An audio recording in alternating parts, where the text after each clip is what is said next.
Hello, everyone, and welcome to the AMTEC History Series, where we talk to the leaders and memory keepers for the Association for Media and Technology and Education in Canada, which began in the early 1970s.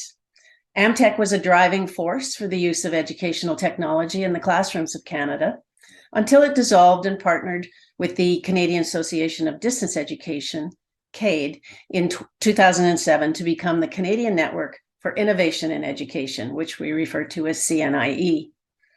This series is part of the AMTEC History Project, begun in 2021.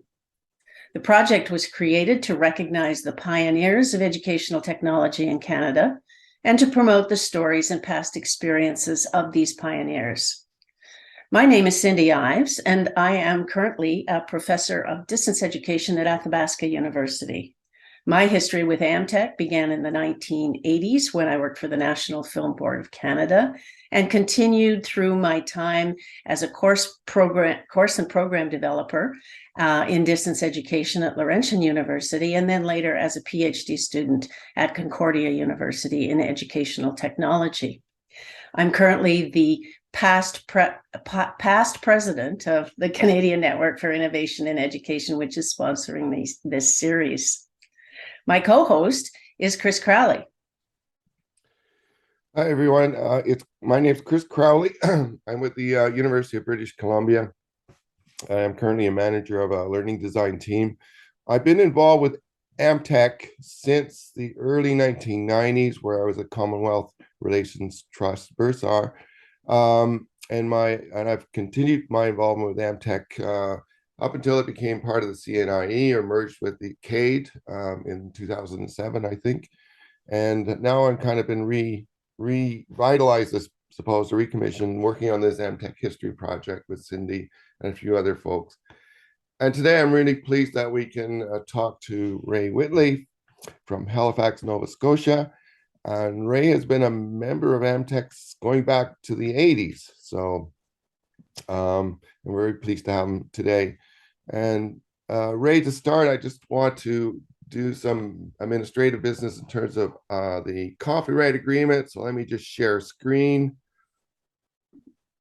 And I think this is it. Can you see the screen, Ray? Right. Yes, I can. Okay, so this is what we sent to you. Do you need a few moments to read it, or have you read it already? Because I know I read it, and I'm fine. I had a little trouble with my corporate lawyers, but after a while they let it go. No, Okay. seriously, no problem at all. Carry on. All right. Cindy, do you want to start with some questions? Okay, sure. So, Ray, we're really delighted to have you with us today. We're going to ask you a series of questions, starting with what sector of education in Canada you were in. So maybe you can tell us a little about your background. Okay, interesting question. Technically, I was in AMTEC because of K-12, and most of my career was in K-12, though I started out teaching English literature as an associate professor of English literature at Mount St. Vincent University, and then fell backwards out of that into educational television, which is what I'd been doing as a hobby. Worked for me. Anyway, that's when I got involved. How did I get involved? Well, I was a junior staffer in the Department of Education, writing and assisting in the production of educational television. Remember that? For the province. And as a junior staffer, I was asked if I'd like to volunteer to be one of the designated individuals in the group membership in AMTEC that my unit, Education Media Services in the Department of Education, sorry about the names, had held, I imagine, since the inception of AMTEC, which was before my time in the department. And I said yes, because having been a member of the Canadian Association of University Teachers in English when I was an academic, it seemed to me that having a professional organization for what I did in Canada and to share with others was probably a damn good thing. Does that help? Yeah, absolutely. Chris?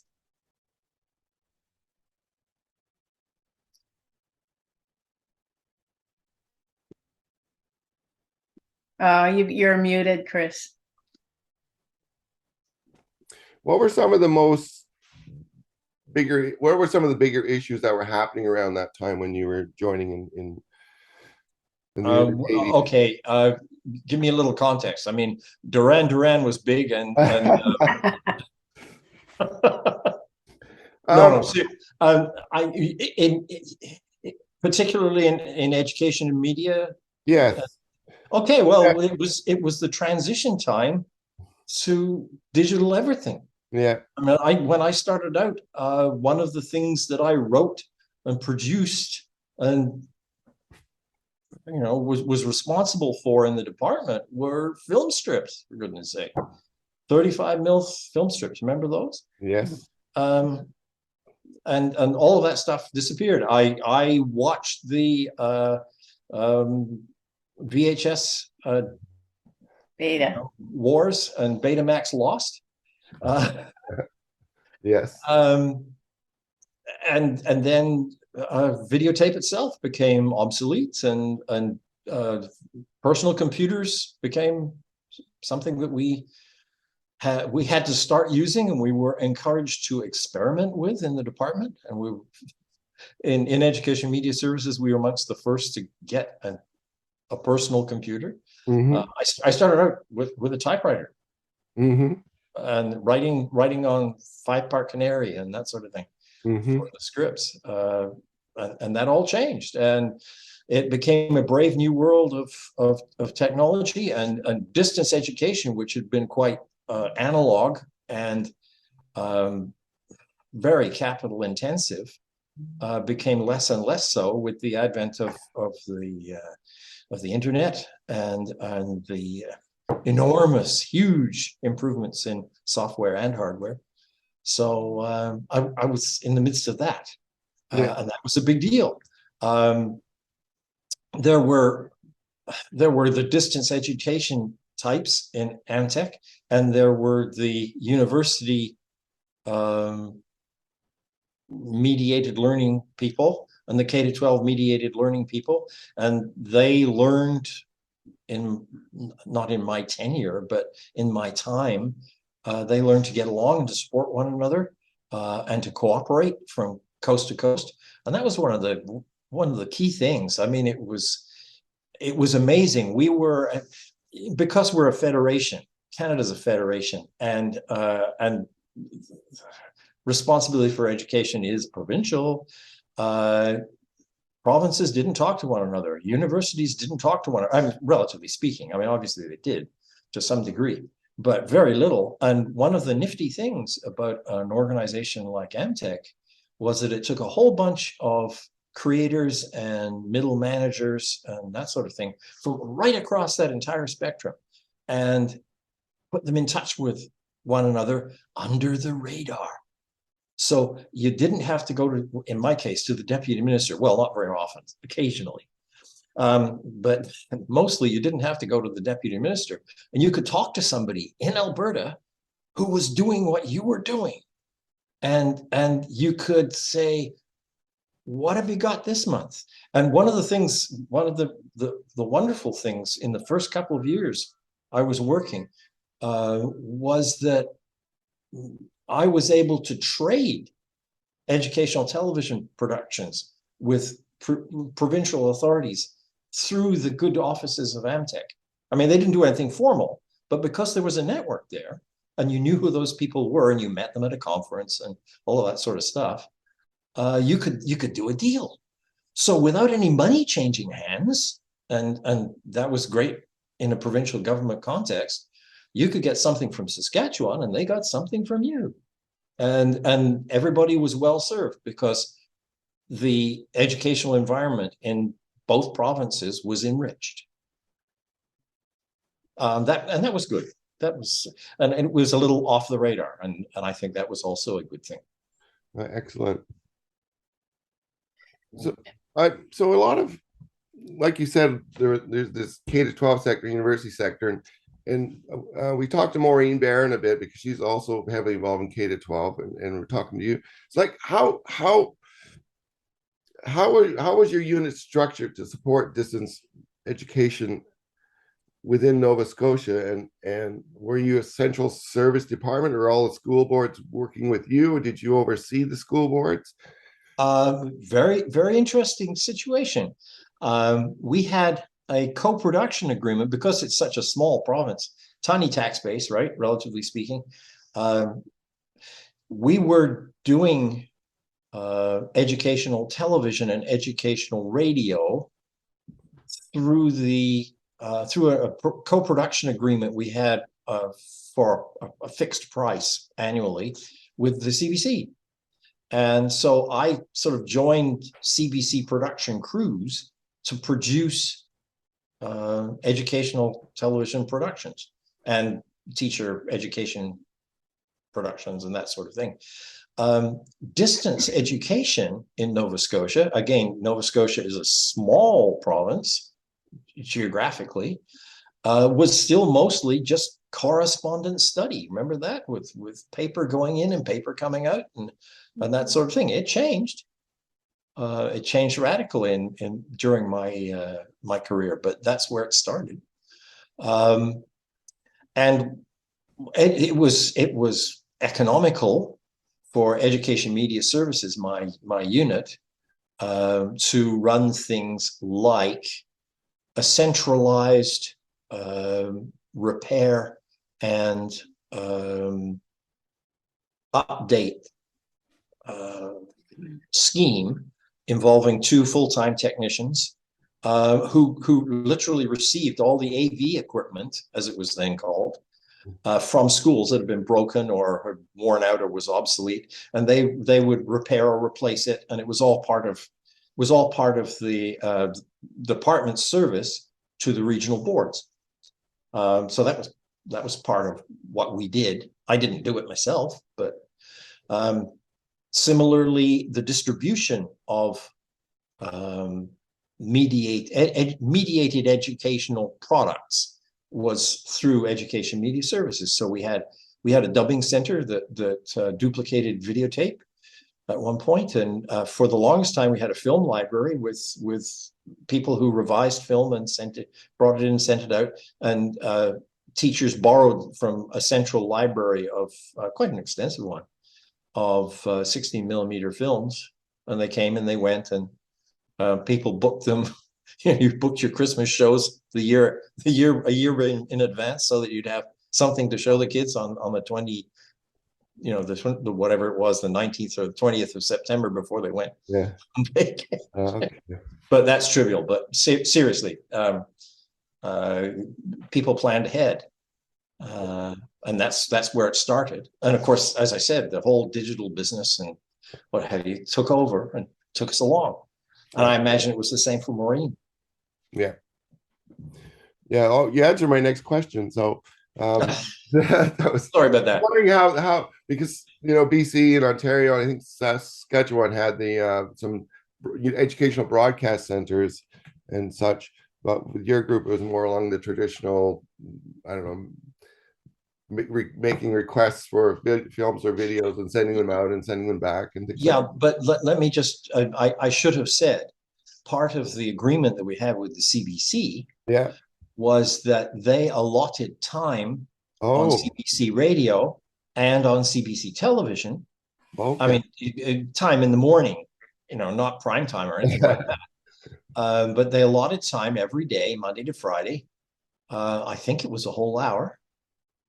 Yeah, it was a whole hour in television.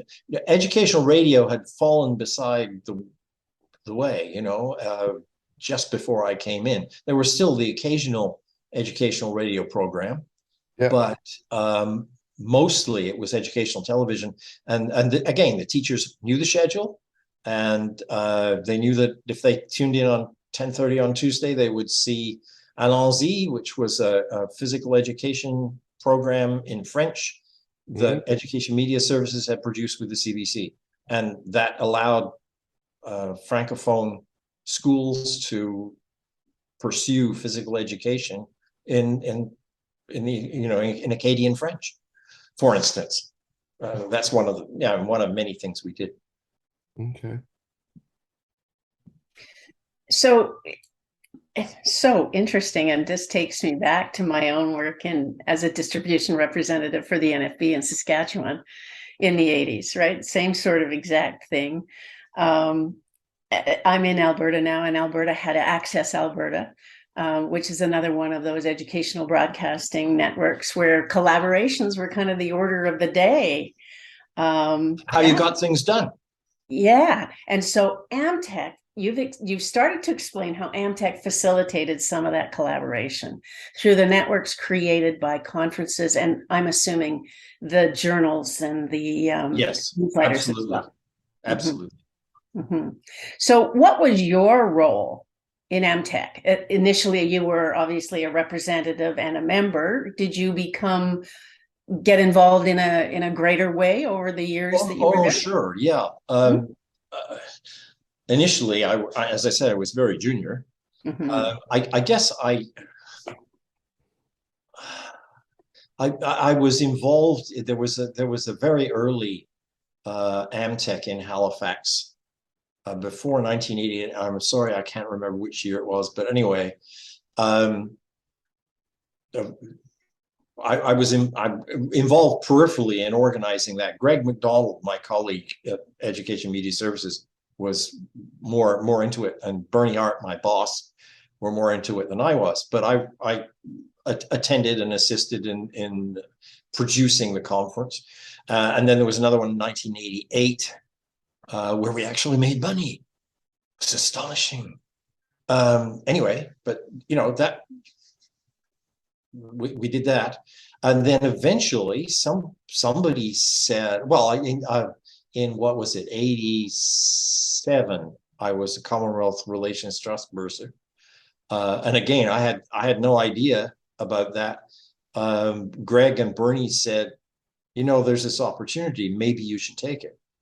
And I was fortunate enough to be able to do so, and I applied and was accepted and so on, and that was a super experience in itself, which 3 months in Britain, basically stooging around their educational television system and distance education system, finding out what they did and what went well and what didn't.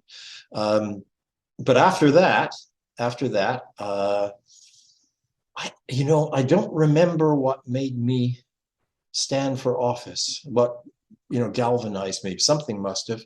But anyway, I let my nomination stand as president-elect, and somebody said, "You're in." I can't remember whether there was actually an election or not. Elections in AMTEC were a bit iffy. Sometimes there were elections, sometimes there were partial elections for some of the offices. Sometimes you were actually on the telephone. I remember when I was past president, I was responsible for finding a new president-elect. I can remember myself being on the phone trying to drum up a plausible name of somebody who could do some good. It was always difficult. I mean, it wasn't the kind of thing that people beat down the doors to take part in an election, but that happened. So I went through the executive of AMTEC and came out the other side and sort of retired a bit from really major active participation. One of the things about being in a civil service position is that travel, unlike universities who have, relatively speaking, or they did anyway, generous budgets for traveling to conferences and making presentations and that sort of thing. Even if I got a presentation accepted for an AMTEC conference, it was always a very stiff uphill fight to get the travel money to go and present, because civil servants aren't supposed to do that sort of thing. It's considered a junket and you're not supposed to go. It was a piece of cake, of course, if it was within the Maritimes or actually in Nova Scotia. But if it was BC, tricky. There were a couple of times when I was literally waiting the last couple of weeks for the deputy minister. And there was an occasion when I had to go and approach him to say yes, because it was so they weren't happy with it. They weren't comfortable with it. They were afraid it was some kind of scam. But that was government, civil service life.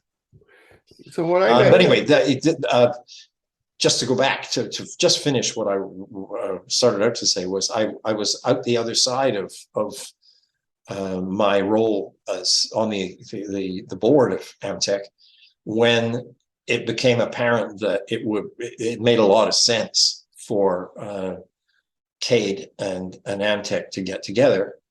And somebody phoned me and said, would you be on a committee? And I said, sure, I'll be on a committee. And having been on the committee and having edited documents and presented merger proposals and all that sort of thing, I subsequently became a president-elect to the first round of CNIE and then served in an executive capacity there as well. So that's basically, and that sort of took me out to the edges of retirement, frankly. Yeah. But you were heavily involved in the 2001 conference. Sorry, which? The 2001 conference. Yes. I mean, that's kind of when I first started to know you, is when you were involved. I mean, because that was quite a conference, a successful one. Yeah, it was. We were lucky in Halifax in as much as it's something about the Maritimes. I think it was really attractive, and lots of people wanted to come here to see what was going on, I guess. And because, well, all right, at the 2001 conference, we advertised that we would give them a lobster dinner.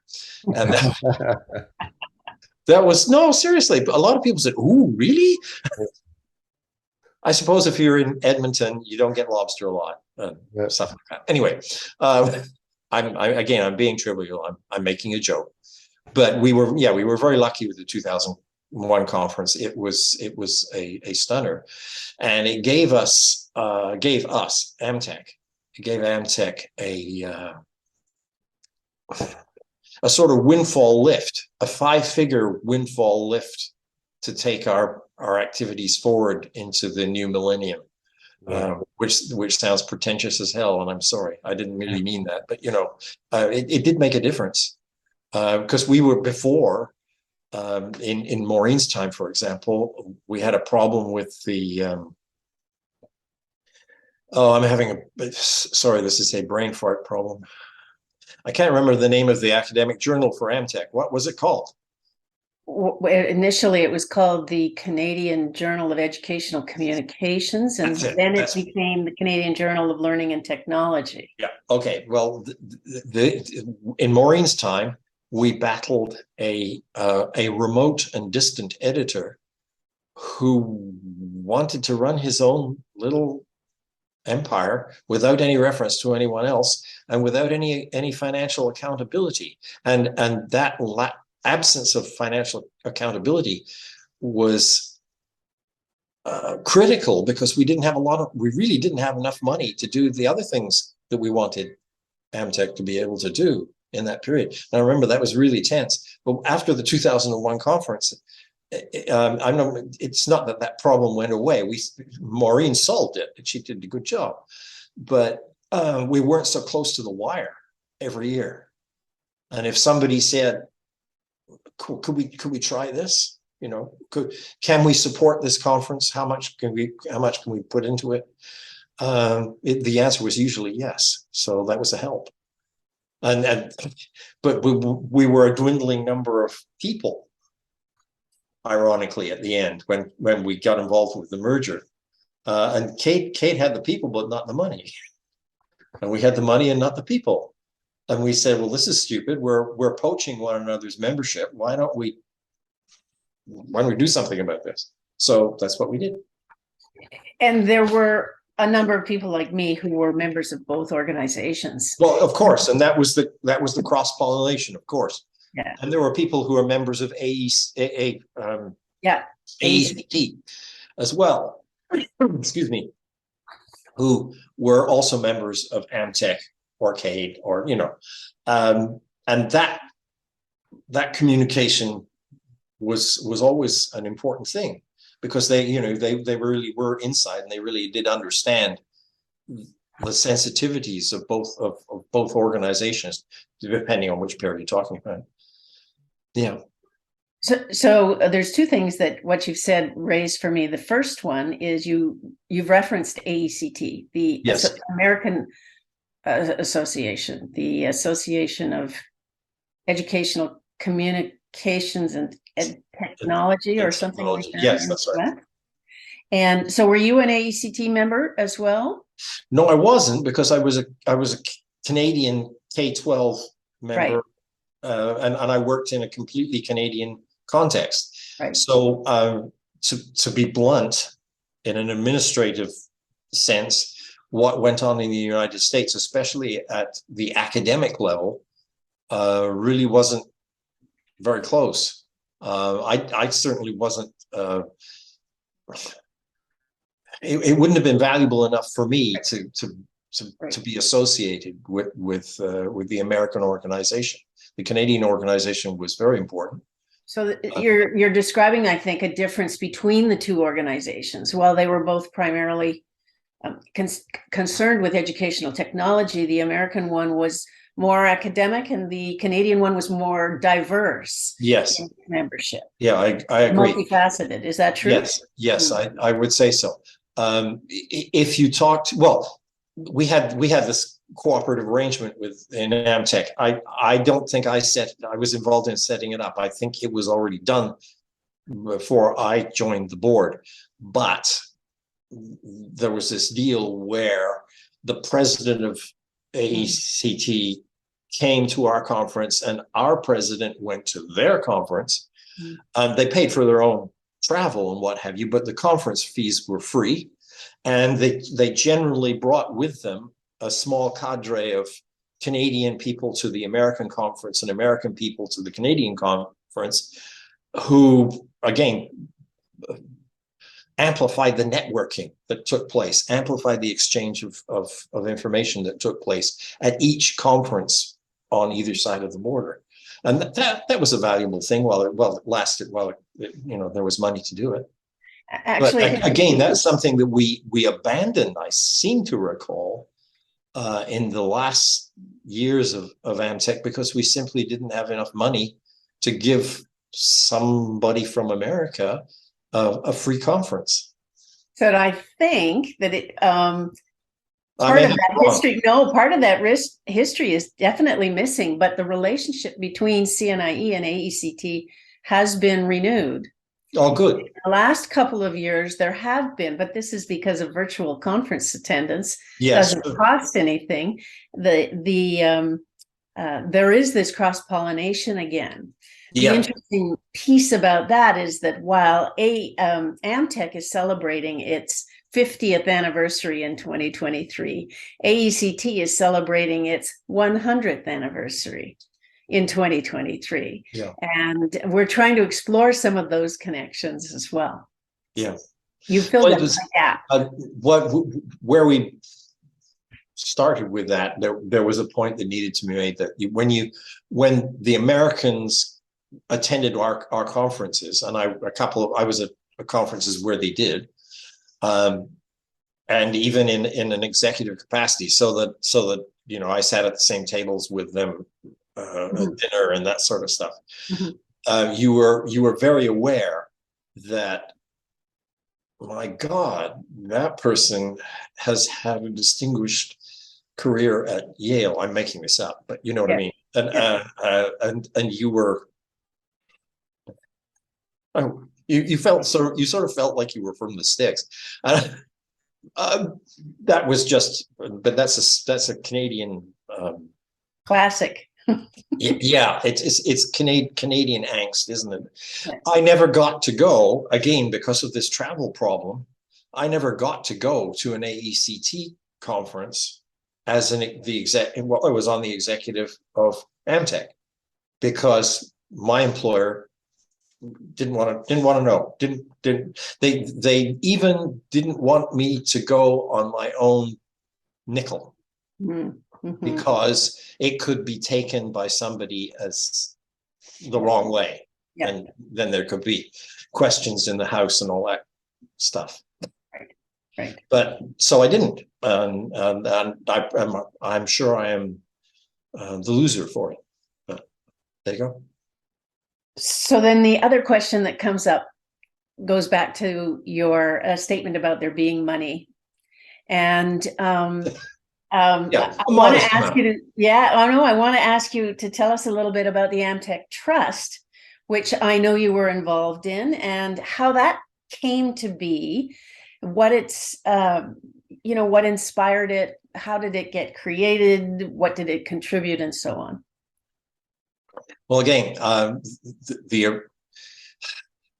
we had money, we had some money, but we didn't have really enough money to do what we attempted to do in retrospect. But the idea was this, that we could see that Canadian universities and Canadian technical colleges and so on were producing people with degrees who were doing research into educational technology and education, remote pedagogy and that sort of thing. And we wanted to encourage graduate study in those areas. So we said, well, why don't we create a trust? We'll start a trust. Surely we can get people to contribute to the trust.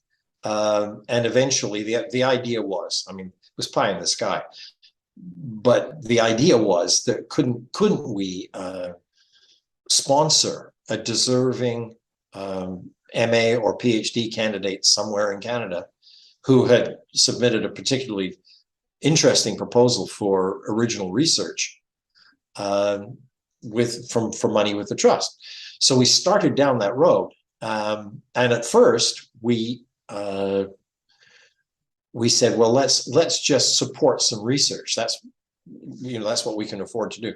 So we were giving hundreds or 1,000 or two, that kind of thing, every year, and going to the membership and saying, wouldn't you like to also contribute along with AMTEC as an institution?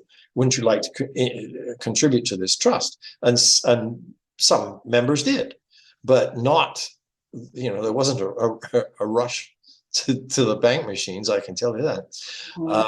And after several years, the trust was in a difficult position because without greater funding, a much larger funding, because it all depended on interest rates and that sort of thing. When we started it, interest, if you had a savings account, you were getting 5 or 6% for doing nothing at all except keeping money in the bank. So you could say, okay, we have this many thousands in the trust. It's going to create 5% this year, and you knew it was. But then the interest rates collapsed, and once they collapsed, then that income stream, that modest income stream, collapsed, and there simply weren't enough donations every year to the trust to keep it viable. And after I was no longer running it or anything, somebody said, well, we should probably pull the plug on this. So in fact, we've just spent essentially the last penny this past year with the last how many, Chris? 3, I think, awards. Yeah, this year 3. I think we done what, 12 altogether. Yeah. And that, but was it worth doing? I mean, sure, it was worth doing. I was disappointed that it didn't succeed, and I regard that as a failure myself. But I didn't know. I guess I wasn't well enough connected to phone cold call people and drum up money and that sort of thing. I didn't have connections in industry. I had connections in government, and governments are tight-fisted and so on. But the research that resulted from some of those bursaries became valuable enough to be recognized at our conferences and in the journals and so on. So we made a positive contribution, and that's good. That was worth doing. I just wish that the seed money had sort of, like a snowball, picked up. Right. Can you remember when this started? We're having a little trouble finding out when the first awards were made. Well, the 2001 conference was my presidency. Hmm. And I was past president in 2002. Hmm. So I think it might have been 2002 when I was past president, because I probably said to somebody at a meeting, we've got this money, we should be doing something with it, because it's just sitting in a bank, that will promote us professionally. Though I can't recall a specific discussion somewhere where it was my my idea. It wasn't necessarily my idea, but certainly the board, it would have been while I was sitting as past president, I think. Okay, thank you. That's helpful. Yeah. That's helpful. And that's far enough back, I don't have any records. Right. So part of this AMTEC History Project is collecting some of those records, and Yes. we have a bunch. We have many boxes full of information, but we have not yet been through the process of, No, sure. investigating and learning from. So, Ray, you mentioned the Commonwealth Relations Trust. Yes. Do you have any background on that? I also went on it in 1993. And that was I think it was quite impactful on me and my career. So you went earlier. Do you have any recollections of who got connected to the Commonwealth Relations Trust in London and how that kind of got kickstarted? No, it was before my time. It had been going on for several years when I became bursar. I heard about it through my colleague Greg McDonald, who was also one of our designated people, AMTEC people at Media Services. Yeah. And he said, so basically, you're young and into this, into what was in those days educational television. This sounds like something that might be useful to you. Yeah. Why don't you apply?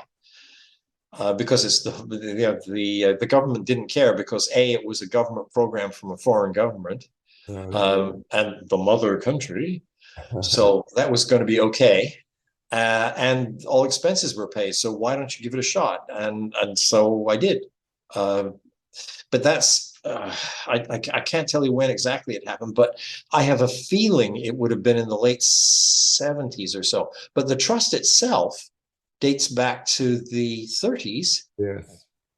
When an anonymous beneficiary walked through the doors of the British Commonwealth administration, or actually it would have been the British Imperial administration at the time, and said, here's a chunk of change. And it was a big chunk of change. I can't remember how much, but it's a big chunk. Yeah. Here's a chunk of change to promote, I guess we'd say in the 21st century, British soft power across the empire. Remnants of colonialism. Yeah, it was. And there were still those, well, I don't know what it was like in 92, but in 86, it was astonishing. They had, the British Information Office had us for 2 weeks. And the offices of the Commonwealth Relations Trust were on a gorgeous Georgian square in the West End. Yeah. And there was a staff, and there were hot lunches for the staff. And the whole thing was very, very establishment, really, really establishment. And I was surprised to find it still that sort of level of influence stuff still extant. Yeah. Yeah. But the trust bursary would have been a more academic thing, I think, in the 30s.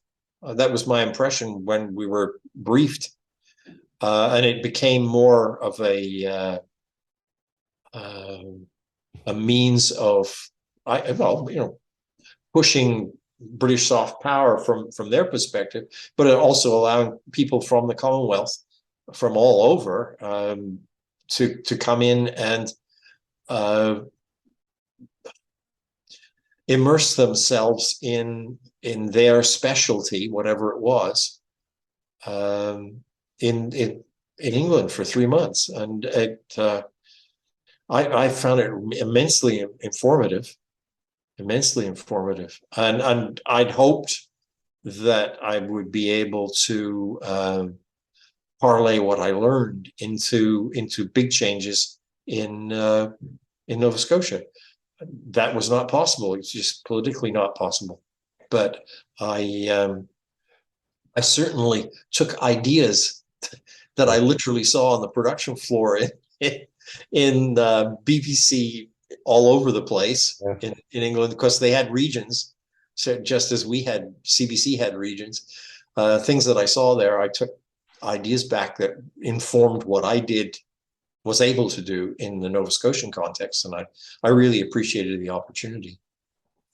Yeah, I think it was one of those other side benefits of being part of AMTEC, to be able to participate in things like CRT. I mean, there were the benefits around the research and the journalism, the networking and such. So it seems like there's this kind of package with AMTEC that you're able to sort of explore across the country. You can explore into the States with AECT. You can explore into England and the UK with the CRT bursary. Anyway, it just seems like there was a nice package of benefits. Even the little trade shows that used to be held during the AMTEC conferences were very valuable, because it put us in touch. Yeah.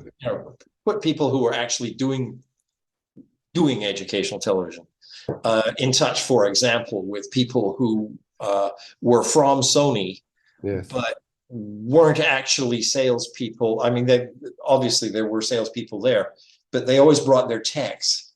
And remember video discs, for instance. I mean, we went to one of the earlier conference. I don't know what it was in the 80s. Anyway, the first one I was involved with. I remember going to see this incredible pile of equipment it had a program on it, on video disc, to train people how to make cocktails in a community college setting. And the guy who developed it was fascinating, and well, what he was doing, I mean, was writing code, and I mean, that's, I don't mean it's commonplace now, but it's everywhere, right? It's ubiquitous. And for me, it was a revelation. He could make this machine stop and teach it another way. All he had to do, he had to spend 3/4 of an hour rattling away on keyboards, and then all of a sudden it was very different. And that was a revelation to me. A small example, but there. So you mentioned Sony. I believe that there were Sony and Panasonic awards at some point. Yes, there were. Yes. Can you describe those? Because I don't have any data on that. Okay. The Panasonic Awards were for the best productions that were in our media festival. And we had a media festival, and when we recognized educational, mediated educational products, and eventually digital educational products. So the Panasonic Awards were for the very best. They were sort of best of show. Okay. The Sony Awards were for people who had demonstrably done something wonderful for education in Canada through the use of educational technology. Okay. That's basically it. I mean, they were from the corporations, and the corporations approached AMTEC and said, we'd like this platform as part of your conferences. How about it? And I can't remember the details, but I rather imagine that one of them would have come forward and said, hey, what about this award? And the other ones would have said, oh, wait a minute, because they were competing, they were still competing businesses. Sure. But it certainly made the awards festivals very, very lively and highly competitive. Yeah, it was a big thing to win an award. Yes. Yeah, and we were able to, with the Sony Award, we were able to recognize senior people in, you can't say our profession exactly because there are so many different professions, but recognize educators who used educational technology effectively and well over a career. So see, with the Sony Award came down to senior people across Canada. And so the award winners were well, it was a measure of our respect for them. Right. Okay. Okay. And would these people have been production people or teachers? It varied. Or it some varied. of both? Mm-hmm. It varied. They were usually people nearing retirement, people in their 50s and that sort of thing. But they had all sorts of different backgrounds. Okay. Some of them were definitely production people. Some of them were definitely educators, who, teachers. Yeah. And it changed from year to year. It depended who was nominated. Good. Well, that's excellent and very helpful information that we haven't been able to get yet. So we really appreciate that. You're welcome. No problem. I don't have any other questions today. Chris, do you? I was just going through my list. No, I just want to say thank you for all your service to AMTEC and also for participating in our history project. Look, thanks. And on the contrary, I thank AMTEC and the CNIE for what? For validating what I chose to do. As I said, I fell backwards out of teaching university in a very old-fashioned and conventional way.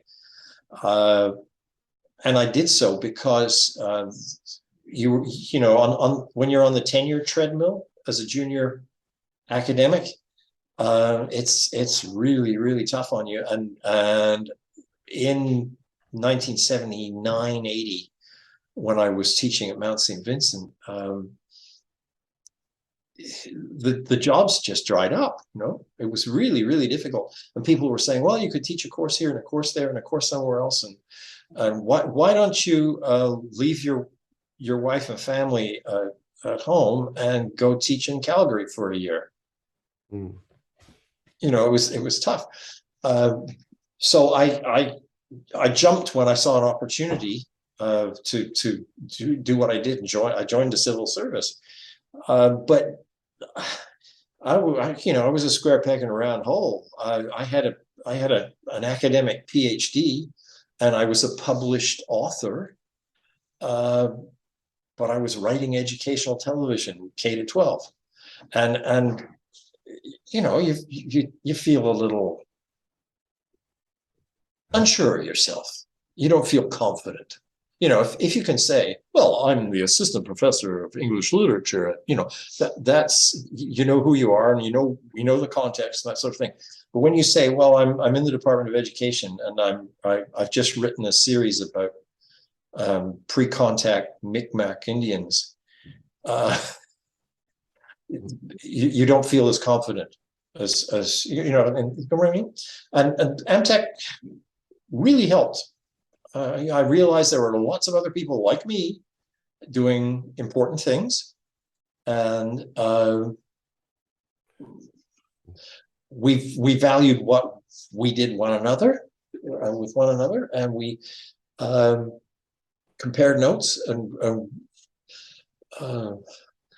Kind of a home for. yeah. It really made it gave a backing to my career that I appreciate to this day. I really do. It sounds like you helped build community, and that AMTEC had a role in building community among education. Absolutely. across the country. Absolutely. I want to acknowledge one other thing that you have done for us is you provided us with a very large number of files from your own computer hard drive that have helped us sort of navigate the history. Those of us who are much more recently arrived to AMTEC Sure. and trying to write this down. So thank you for that. They have been Pleasure. invaluable